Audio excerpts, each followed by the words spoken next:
Om Swastiastu.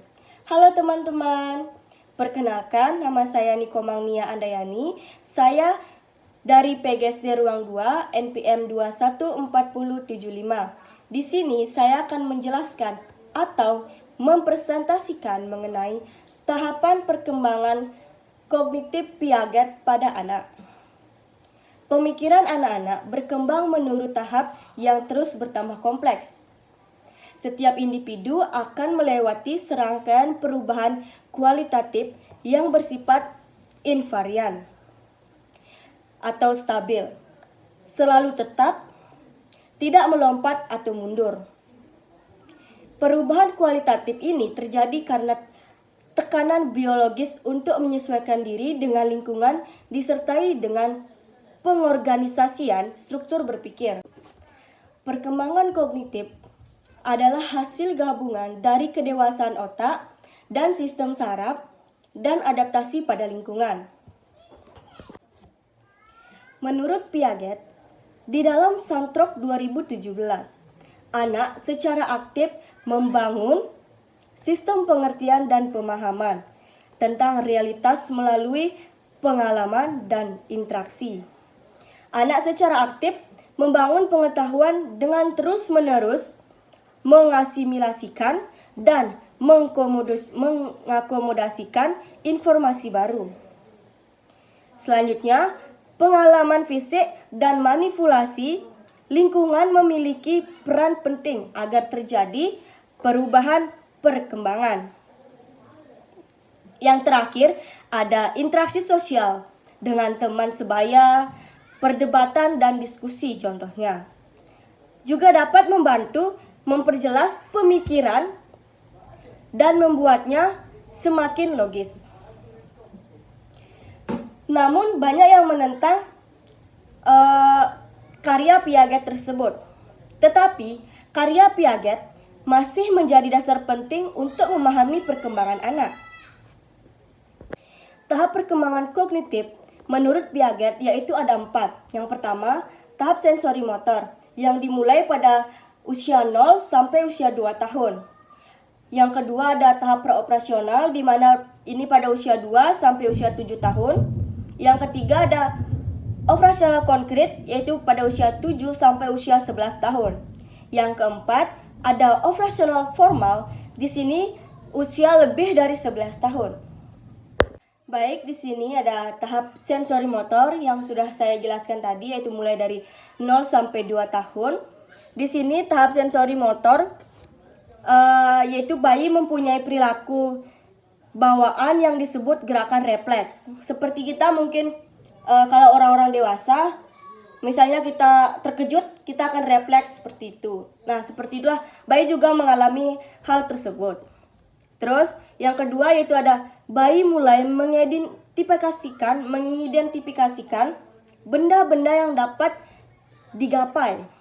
Yang ketiga yaitu ada ketika anak berusia sekitar 2 tahun, pola sensorik motoriknya semakin kompleks dan mulai mengadopsi suatu sistem.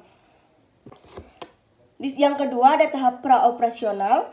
Di sini tahap praoperasional yaitu konsep-konsep yang stabil, dibentuk, penalaran mental muncul, egoistisme mulai kuat dan kemudian melemah. Yang kedua ada pemikiran anak masih kacau dan kurang terorganisir secara baik.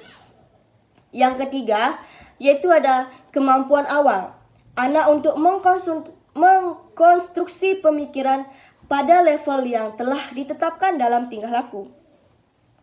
Adapun ciri dan karakteristik. Yang pertama yaitu ada menggambar, di mana anak dapat menggambar realitas tetapi tidak proporsional. Baik, di sini ada ciri atau karakteristik. Yang pertama yaitu ada menggambar, di mana anak dapat menggambar realistis tetapi tidak proporsional. Yang kedua ada imitasi tak langsung, di mana membuat imitasi yang secara tidak langsung dari bendanya sendiri. Contoh, anak bermain pasar-pasaran secara sendirian. meskipun dia sedang bersama teman yang lain. Yang ketiga itu ada permainan simbolis, di mana mungkin kalian tahu permainan-permainan yang bisa dirangkai menjadi rumah atau dirangkai menjadi istana yang seperti itu. Yang keempat yaitu ada geometri, di mana geometri ini mengetahui bentuk-bentuk dasar geometris. Yang kelima yaitu keterpusatan, di mana anak memberikan perhatian hanya pada satu aspek situasi.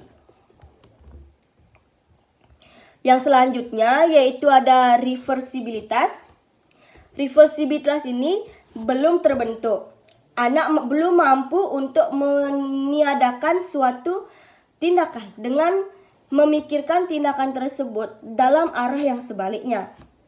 Yang terakhir ada egosentris, di mana anak belum bisa melihat perspektif orang lain.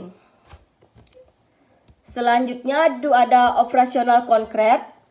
Operasional konkret ini yaitu yang pertama adalah operasi adalah hubungan-hubungan logis di antara konsep-konsep atau skema-skema.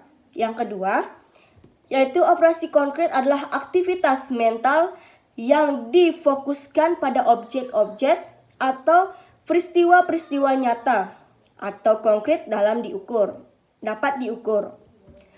Yang ketiga yaitu anak mulai dapat membentuk konsep, melihat hubungan, dan memecahkan masalah, tetapi hanya jika melibatkan objek atau situasi yang sudah tidak asing. Di sini ada pun ciri dan karakteristik tersebut, yaitu pertama ada pengurutan. Kemampuan untuk mengurutan objek menurut ukuran, bentuk, atau ciri lainnya. Yaitu ada klasifikasi, di mana klasifikasi adalah kemampuan untuk memberi nama, mengidentifikasikan serangkaian benda menurut tampilannya, ukurannya, atau karakteristik lainnya. Terus ada pun ciri dan karakteristiknya itu konservasi, di mana konservasi ini adalah kemampuan memahami kuantitas, panjang, atau jumlah benda. Jumlah benda-benda adalah tidak berhubungan dengan pengaturan atau tampilan dari objek atau benda-benda tersebut. Yang terakhir yaitu reversibility, kemampuan anak mulai memahami bahwa jumlah dan benda-benda dapat diubah, kemudian kembali ke keadaan awal. Seperti itu. Terus selanjutnya itu ada juga ciri dan karakteristiknya, itu ada decentering, di mana ini adalah kemampuan anak memulai mempertimbangkan beberapa aspek dari suatu permasalahan untuk bisa memecahkannya. Yang selanjutnya juga ada penghilangan sifat egosentrisme. Orang lain dapat mempunyai persepsi yang berbeda-beda dari mereka. Yang selanjutnya ada operasional formal. Operasional formal ini di mana anak sudah mulai berpikir abstrak dan hipotesis. Pada masa ini, anak sudah mampu memikirkan sesuatu yang akan atau mungkin terjadi, sesuatu yang abstrak. Contohnya yaitu pemikir operasional konkret perlu melihat elemen kontrak A, B, dan C untuk menarik kesimpulan. Jika A sama dengan B, B sama dengan C, maka A sama dengan C. Sebaliknya, pemikir operasional formal dapat memecahkan persoalan ini walau problem ini hanya disajikan secara verbal. Baik, teman-teman, itu yang dapat saya jelaskan tadi. Apabila saya ada kurang atau ada salah kata, saya mohon maaf yang sebesar-besarnya. Semoga apa yang saya sampaikan mengenai materi tahapan perkembangan kognitif Piaget pada anak ini dapat berguna atau bermanfaat bagi kalian. Akhir kata saya ucapkan Parama Santi. Om Santi Santi Santi Om. Goodbye.